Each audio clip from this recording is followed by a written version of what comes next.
This would not be the first time I am chatting with our guest today. He is a great person, a good friend, and someone who I truly, truly admire in the podcasting space. He's been around for a while and he has done some really incredible things that I'm excited for all of you to learn from.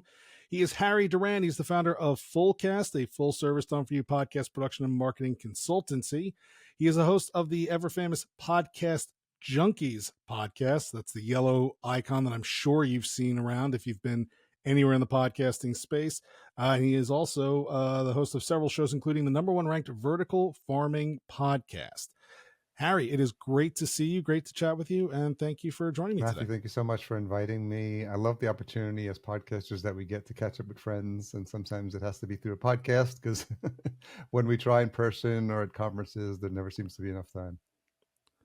Yeah, it's the conferences you go to, you get stuck shaking hands, and then you're like, "Oh, I'll catch you later," and then you never get to see that person again. It's a shame, but that's only because those events are so full of value and people and great stuff. But it is good to see you and good to catch up with you.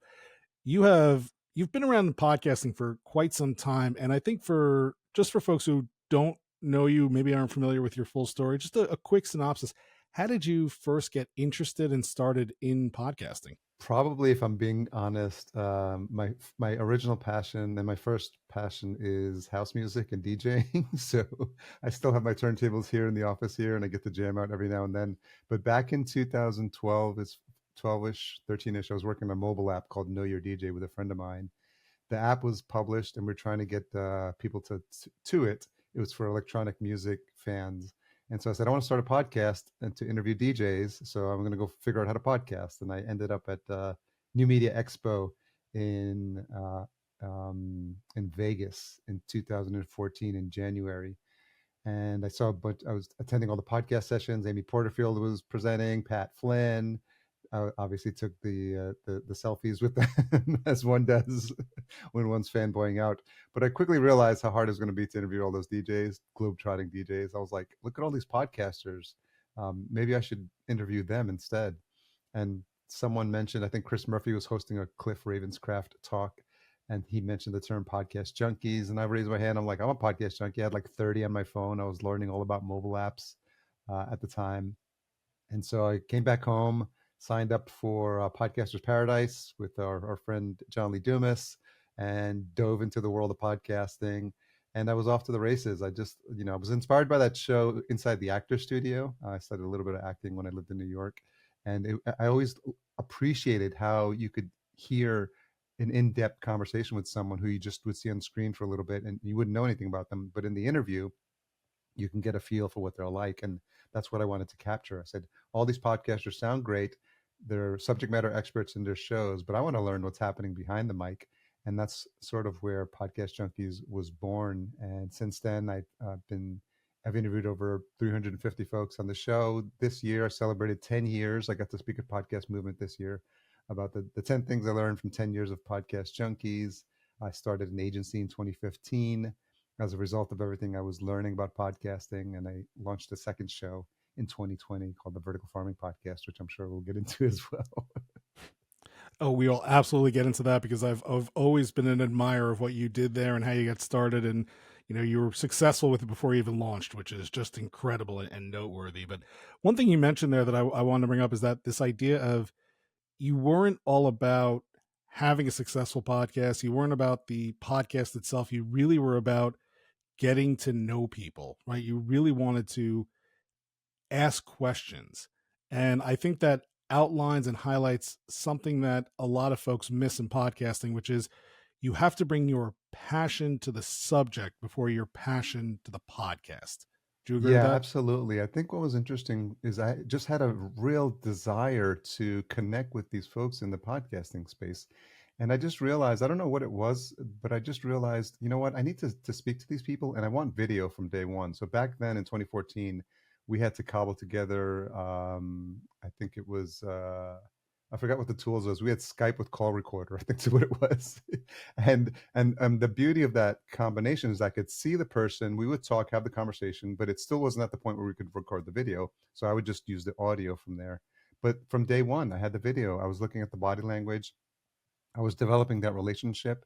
And I think what was important is when I would start going to podcast conferences, people would see me. You know, you naturally, you have a conversation for an hour with someone face to face, and they're like, "Hey, Harry, how are you? It's good to see you. Like, thanks for that conversation." And I was like, "Oh, look at this! I'm building these relationships because I said, look, I'm going to have an hour of time with this person." And back then, everyone was just doing audio, and I was like, you know, if I really want to develop these relationships and if I really want to have these connections with these people, then I think video is going to be important for me. And I carried that into my subsequent shows as well. But I realized that I wanted to have that interaction, and it felt like it made me more present because, as you know, as we all know now, once video is on, you know, you can see whether people are paying attention or not. And I think the body language and developing that relationship has been helpful as well. Yeah, I do enjoy doing video for those exact reasons because there's people are telling you so much more with their eyes and their facial expressions and their body language in general. But I am so guilty of losing focus and drifting and starting to type something on the side. So I'm doing my best. My hands are tied to the desk, so I cannot do that exact thing during this call because I want to make sure I am paying attention. I think it also Thing about that that's interesting is now because people are doing those TikTok style video clips, you can see like the two people on the screen at the same time in like those 30-second clips. And I've been guilty of it myself. I'll publish something for one of my episodes, and you'll see me looking away, or you'll see me like not looking while my guest is talking, and which is really embarrassing. So to your point, like yeah, it sort of makes you like stay on point and be focused on your guest. well, and the worst is if you're like changing tabs and all of a sudden the light on your face is adjusting because this tab is dark and this one's light. Like it's so obvious when you're not fully present. I think the other thing you did that was really smart, and I don't know how intentional this was you chose that bright yellow color. And every time you would go to conferences, you were wearing that yellow shirt with the Podcast Junkies on it, which so for someone who might not have seen your face or you know, you see somebody in a podcast when you see them in person, oh, it sometimes takes you a minute to be like, is it what? Yeah. But you had that branding on you. Was that intentional or just coincidental? You read those tips in the beginning, and they're like, use high contrast colors, use simple sans serif fonts, or you know, bold fonts. And I thought immediately, I don't know what it was, but I thought about a traffic sign. If you look at a traffic sign, and yellow and black are two of the highest contrasting colors, and there's a reason they put those on traffic signs because you know it catches people's attention.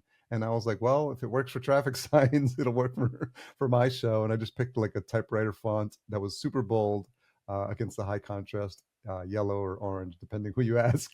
But it's more yellowish. But and then at the time, I was like, from a marketing perspective, I got the matching shirts, and you know, I think in 15 and 16 of podcast movement, I'd ordered the shirts. So I'd be the one with like 50 shirts, and you have to figure out like what sizes to get and all the ranges, and you get all this tricky stuff that I had to figure out. So I'd get these boxes shipped to the conference, and then just inevitably I'm like, I got to get rid of these. So I would ask people like, do you want the free version or do you want the $10 version of the shirt? And they're like, I want the free one. And I was like, well, pull out your phone, subscribe to the show, show me that you subscribed, we'll take a selfie together, and then here's your shirt. And so that's how that was born. And truthfully, even if they then turned around and hit unsubscribe when you walked away, which I mean, I can't imagine they would because they want your shirt, right? Like nobody wants to wear a shirt of a podcast they don't like or listen to. But the fact that you would take that selfie with them and then, you know, either you or they would post it and then tag each other, right? Just like another way to raise awareness, grow the brand, also grow that sense of community engagement, right? It showed that you weren't just talking at people, but you wanted to interact Sure. with them. Sure. And it was really helpful because you would see that people, as people were leaving the podcast conference, they'd be like, hey, I've got my shirt on. And then, you know, I know it's difficult with podcasters at a podcasting conference. It's like herding cats, but I would inevitably try to like pull together as I started to have more people on the show, like past guests. And I did pull off a couple with, you know, with like a good 10 to 15 of my guests wearing the shirt, taking the group shot. But that gets harder and harder to do as you have more and more guests. But it was a really fun experience, and I think it really sort of like made a name for me early on with our fellow podcasters. And I feel like maybe Jesse Cole of Savannah Bananas fame, you know, probably was following your lead as he, you know, walked around the conferences in the big yellow tux and continues to do so today when he takes his, you know, team to Major League Baseball stadiums and the like. So going now to this idea of vertical farming, right? Just before we got on, right, you didn't know anything about vertical farming. You were just curious about it.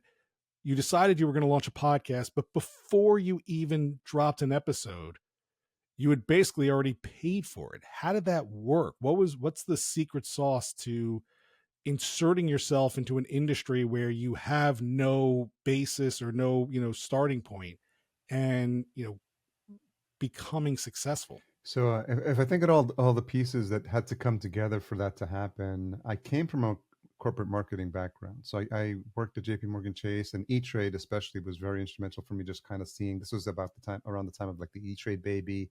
And so like you could see like there was a lot of creative minds in that space. And while I wasn't directly involved in that, in the marketing team, it was nice to be like watching from the side at what was working. And I think a lot of those ideas were ingrained in me. So in 2019, late 2019, one of my podcast clients gave me a book called Abundance by Peter Diamandis. And it's about, he's like a future technologist, talks about all things future related. And there's a whole chapter about food. And one of in that chapter about food, he talked about vertical farming. I was like, this is interesting. So I started to look into it, and I started to see that there was investment coming into the space, VC money coming in, a lot of money coming in. And I said, I want to create a show, but also from thinking about it from a business perspective, like I want the show to be profitable. So I wanted to be sponsorship driven from day one. If I wanted it to be sponsorship driven, it needs to be in a industry where people have marketing dollars. Again, I'm thinking about like in E-Trade, the finance people would come down and they'd say, "Hey, you've got 100K in your budget. If you don't use it by the end of this year, we're taking it away." Like, and so they'd scramble to figure out a way like where they could use those marketing dollars. So all those pieces were coming into play for me. And I said, I want it to be the most obvious name possible, Vertical Farming Podcast. Okay, it's pretty clear. It says what it does on the label. The domain was available, verticalfarmingpodcast.com. And then I grabbed all the socials, Vertical Farm Pod, because I wanted to have what I call mini stages available, because I knew I wanted to promote it everywhere without feeling like I was spamming people. Like if you're following those socials, it's because you're interested in the show. And then I said I wanted to be high visibility. So I'm going to interview CEOs and founders, because when people look at the guest list of people who've been on the show, they're like, oh, I know that person. I know that person. They're visible in the industry. And so I had all these pieces together. And now we're getting into 2020. I start reaching out, and I'm looking for the biggest names in the space, but I'm also looking at people that are talking about the space. So there's a site called Ag Funder News. A lot of people that were doing, there was a guy who did a YouTube series on vertical farming. So I started with them, and then I sort of worked my way up, and I started to schedule these interviews. And one of my first was with a CEO named David Farquhar. He was at the time the CEO of a company called IGS based in Scotland. COVID hits. I'm like, shit. I'm like, uh-oh. I'm like, are we going to still be able to do this? And I think I sent him an email. He said, do you still want to do this? He's like, yeah, let's go. People. And at that time, people were just like feeling a bit more friendly and open, and desiring human connection. So I think he was like in his attic in Scotland. I was in my office in Minneapolis, and we had a great conversation.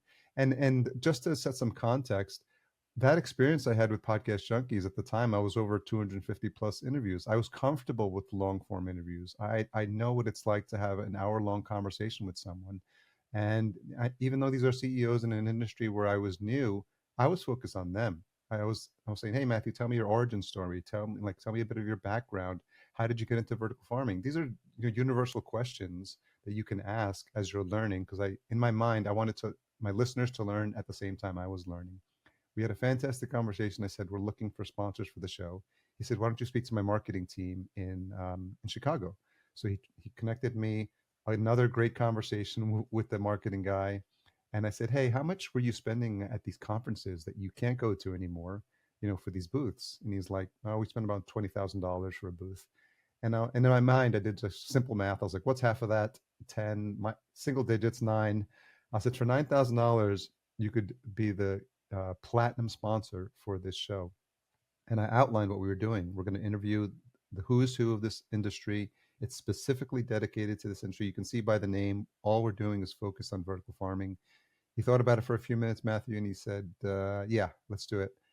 Mind you, I hadn't even released an episode.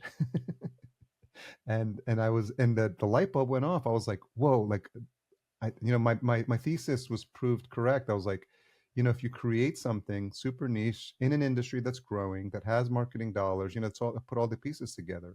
And then since then, the show has generated now over $100,000 in sponsorship revenue. I've spoken at Podcast Movement about this experience. And earlier this year, I merged the podcast with another site called iGrow News to create the Ag Tech Media Group. And as of this recording, we're in the process of raising like a seed round to grow that website.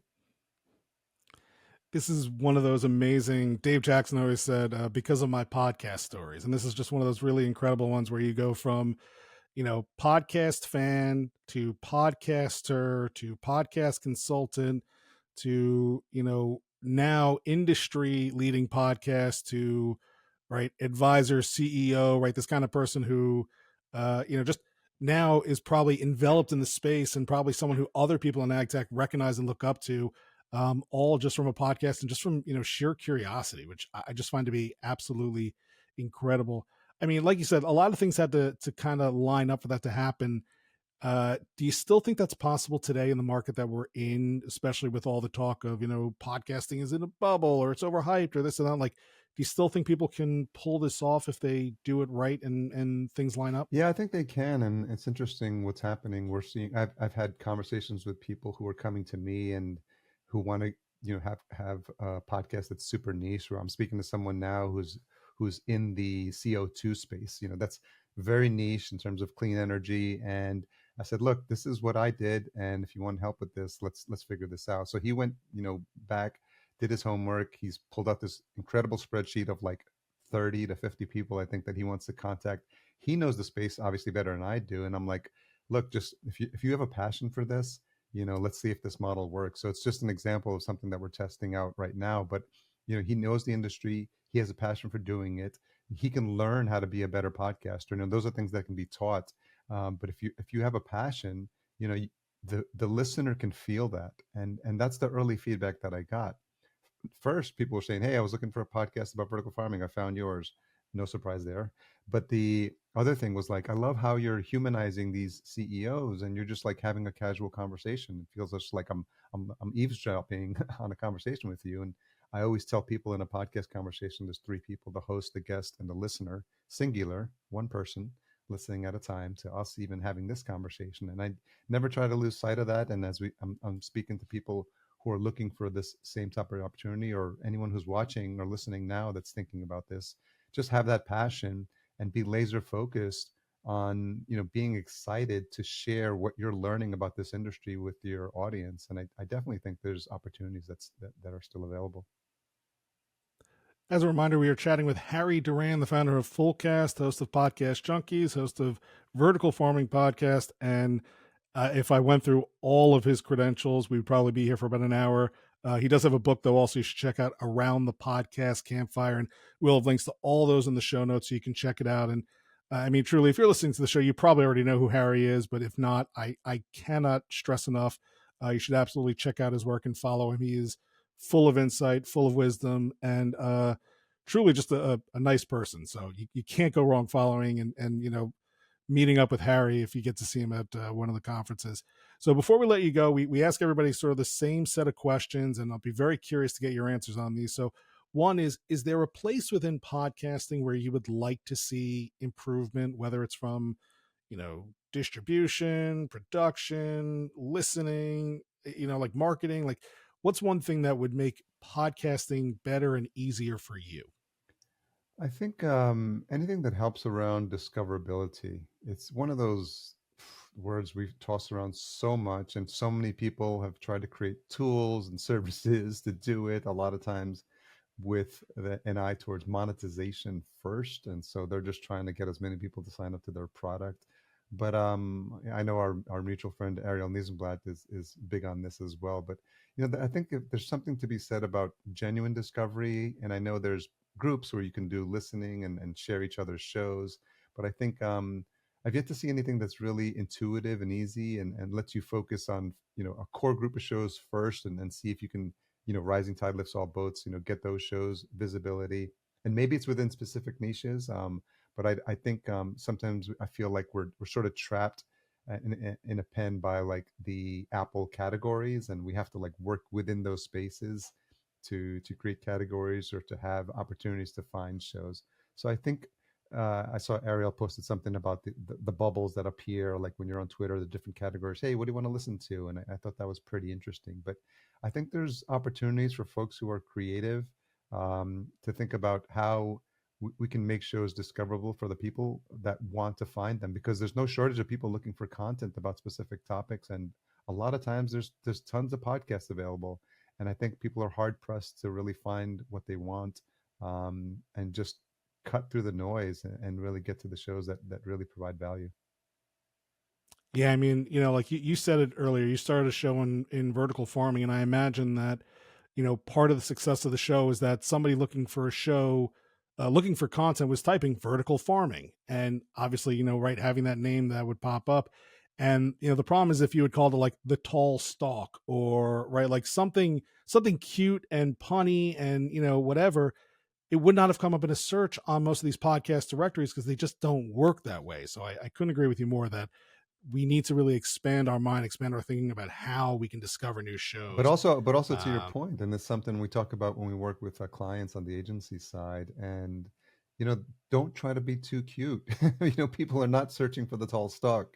That people are going into Apple, people are going to Spotify, and they're looking for a pain point to solve. Quite honestly, and I tell this to clients, not only in the name of the show, like make it the most obvious name possible, so that when you see it in combination with the artwork, in combination with scanning those first few episode titles, like it should really clearly speak to, like, what you're trying to solve for the listener. And obviously we know that the title, along with the podcast episodes, are SEO friendly. So again, it's one of the first exercises we do, like name your first 12 episodes.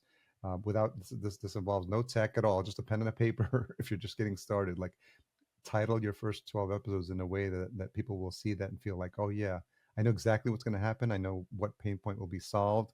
I know what I can expect to hear when I click play on this episode.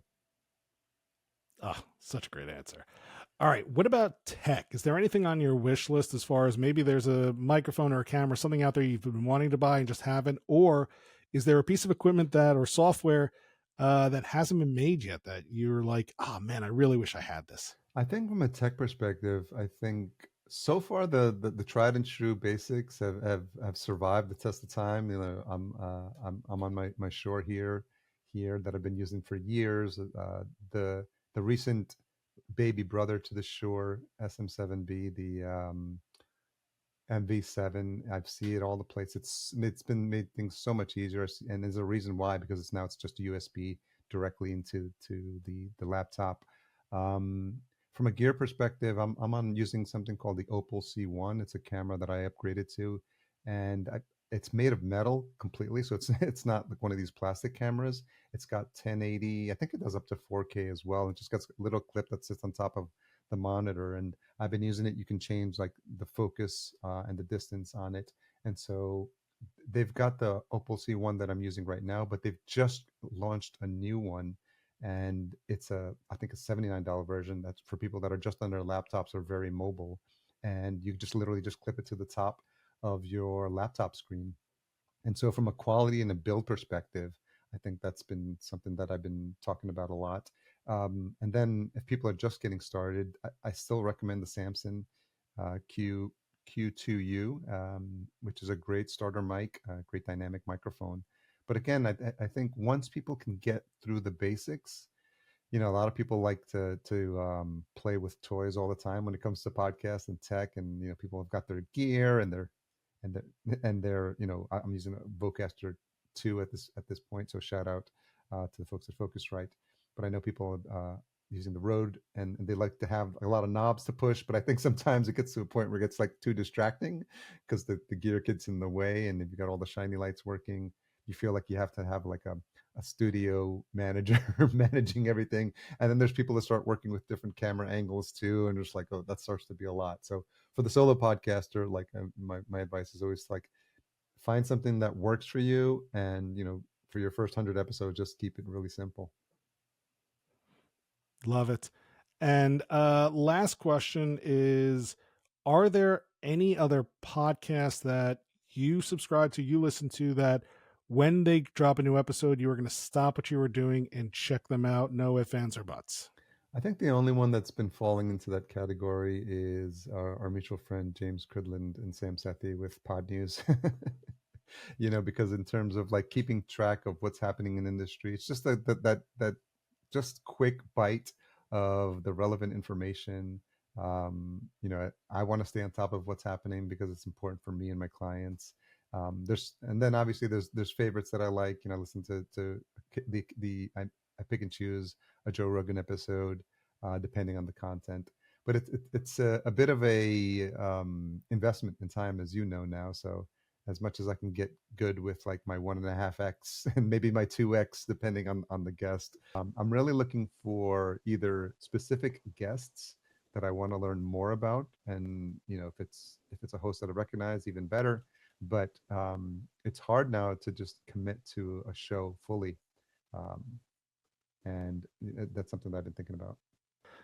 Once again, Harry Duran, founder of Fullcast, host of Podcast Junkies, host of Vertical Farming Podcast, author of the podcast, what was it called? Around the Podcast Campfire, and so many more things. Please check out his bio. Please check out all the cool things that he is doing.